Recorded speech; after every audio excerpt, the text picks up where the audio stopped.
చెబుతున్న ఒక్క రూపాయి అప్పు కూడా నీకు తెలిసి ఎవరి దగ్గర తీసుకుంటే నువ్వు ఎట్టి పరిస్థితుల్లో దాన్ని తీర్చేయాల్సిందే. నువ్వు చచ్చిపోయే లోపల, అంటే చచ్చిపోయే లోపల అంటే ఇంకా చాలా టైం ఉంది కదా అనుకో, మామూలు చెప్తున్నాను నేను.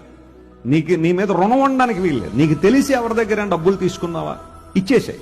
కొన్ని సందర్భాల్లో ఉన్న డబ్బులు తీసుకున్న తర్వాత వాళ్ళు మర్చిపోయి ఉండొచ్చా, అమ్మయ్య అడగట్లేదు కదా, మర్చిపోయారు, అల్జైమర్స్ ఏమైనా వచ్చేసిందే వాళ్ళకి, థ్యాంక్ గాడ్ అనకో. వాళ్ళు మర్చిపోయినా నీ గుర్తుంటే, దేవుడిని గుర్తు చేస్తే తీసుకెళ్ళా డబ్బులు ఏం చేయాలా, ఇచ్చేశారు.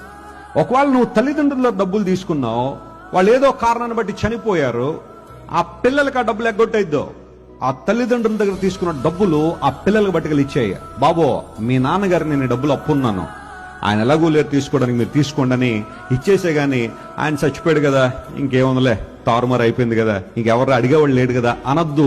దేవుడు ఏదో ఒక రూపంలో నీ దగ్గర ఎప్పుడొకప్పుడు వసూలు చేస్తాడు దాన్ని. ఆయన వసూలు చేస్తే చాలా ఎక్కువ వడ్డీ కట్టాల్సి వస్తుందిలో. అందును బట్టి ఆ డబ్బులు ఏవైతే నువ్వు ఎవరికి ఇవ్వాలి అని నువ్వు అనుకున్నావో, లేదా తెలిసిందో, ఏదో సందర్భంలో జ్ఞాపకం వచ్చిందో పట్టుకెళ్ళి ఇచ్చేసాయి.